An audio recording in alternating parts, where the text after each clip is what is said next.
auto-focusing maybe? Yes. Okay, I thought we would go ahead and review some audio from that night. And we had several EVPs, and the first one is one that happened while we were outside. And we had several noises that just didn't seem to make sense.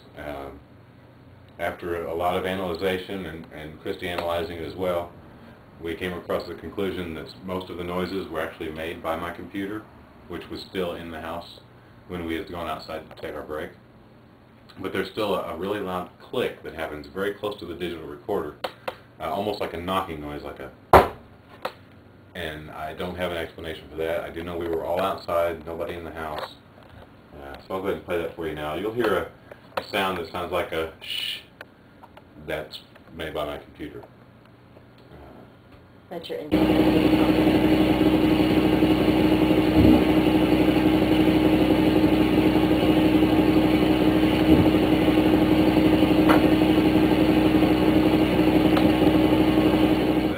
Same one. I've got it amplified and cut down. Somewhere in here you'll hear the shh sound. I believe this is actually just a time marker that my digital recorder makes. But one of these two is actually a very loud click that doesn't, I don't have...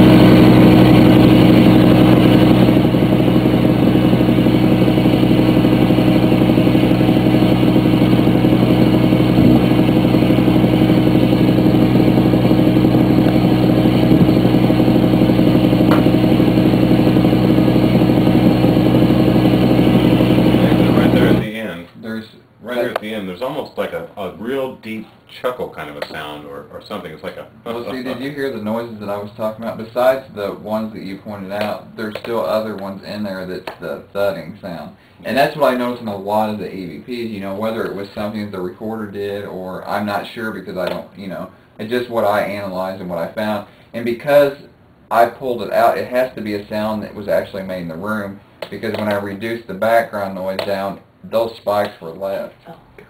Okay, now Ralphie has done some work with some of the EVPs, cleaned them up for us.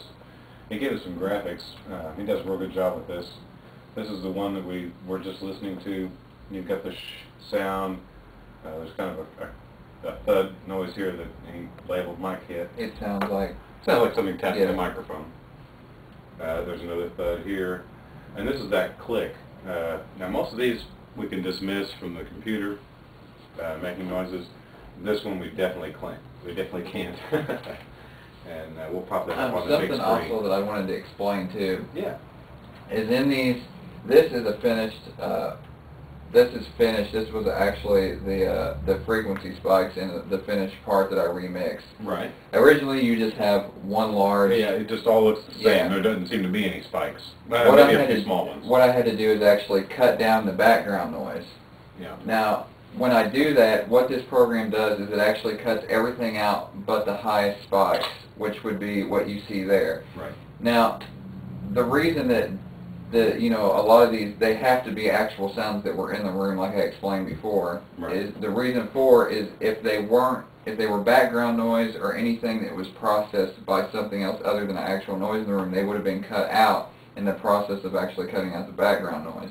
Right. Now, in some of these that you may hear that you play, you'll hear a digitized sound that sounds like it's digital. You can hear it. Now, what that is it's actually the filter that I use to filter out the background noise. What it does is it actually replaces the background noise with a digital sound. And you can only filter it so much to work, because if you filter too much, you're going to take out too much sound, and if you don't filter enough, right. So what you actually end up with is you do have a type of background noise, but it's actually just a digital sound that it has placed in there in the place, and it's not as loud as the actual sound that was there. Which ended up, it gives you a better sound because you can actually see where your spikes are at, and you can change your levels on everything. Yeah, it's definitely better for finding those sounds. Right. There's no doubt about it, and then determining what's an actual location noise and what's a electronic generated noise. Yeah, right in this point here, you can hear it, and I don't think this is us. It's possible it could be, right? But it's kind of an unusual, breath.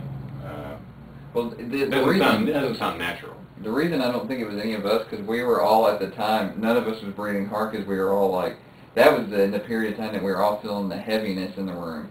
And at the time, you know, it was hard for me to breathe, but I know none of us were like breathing rapidly. No labored breathing. Yeah. Yeah. Let me amplify this a little bit too, make it a little easier to hear the breath. And then we'll move it.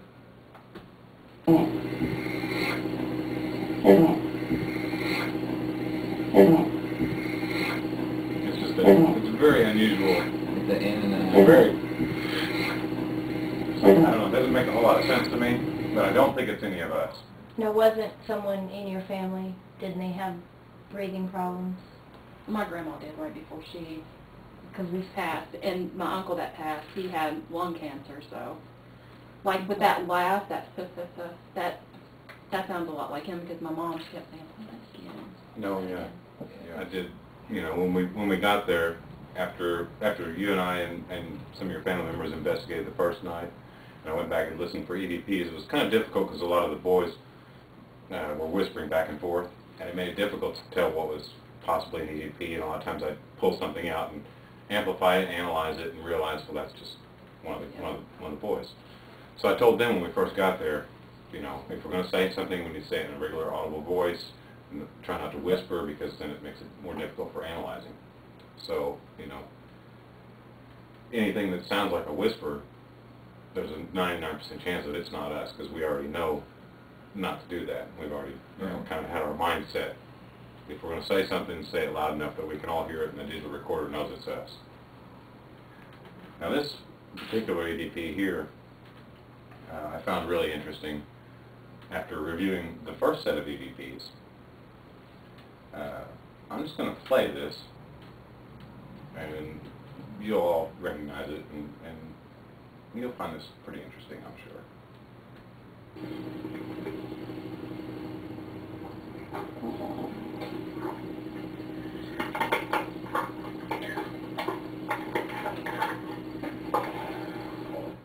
Okay, it's kind of quiet. Let me amplify that a little bit.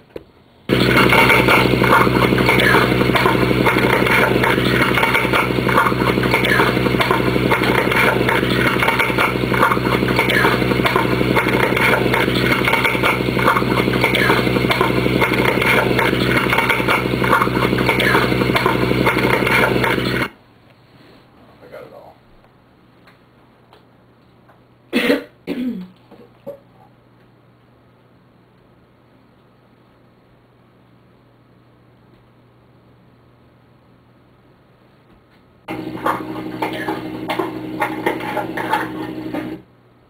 And if we reduce it down even more,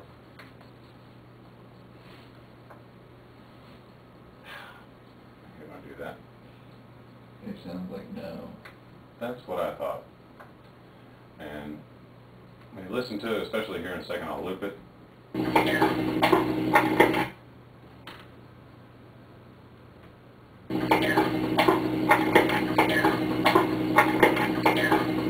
Definitely sounds like a female voice whispering no.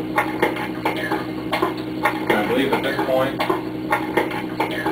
Jennifer and I were actually in the grandmother's bedroom. And Jennifer was looking at, you know, picking different things up, looking at them. There was a small pair of shoes, just different things. I think there was a newspaper article. Just some different things, and it's almost like she was being told not to touch. Right. You know, no, don't do that. I think that was right there in the section where we were looking at those old baby shoes, and they were from a long time ago, when they had the little buttons on the side. Buttons, that's what it was. Yeah, they were definite old shoes. Yeah. Old baby like shoes. 1912. Right. And so what I did, Those were hers. yeah, since, you know, people had actually audibly heard the word no previously to our investigating, and at the first investigation we caught a no that was a whisper, it sounded like a female voice. Second investigation we caught a no that sounded like a female voice. So what I did was I stuck the two EVPs together. When you've got from the first investigation you've got the no here, and the second one it's right about here. Now this one's a little louder, a little more pronounced, but you'll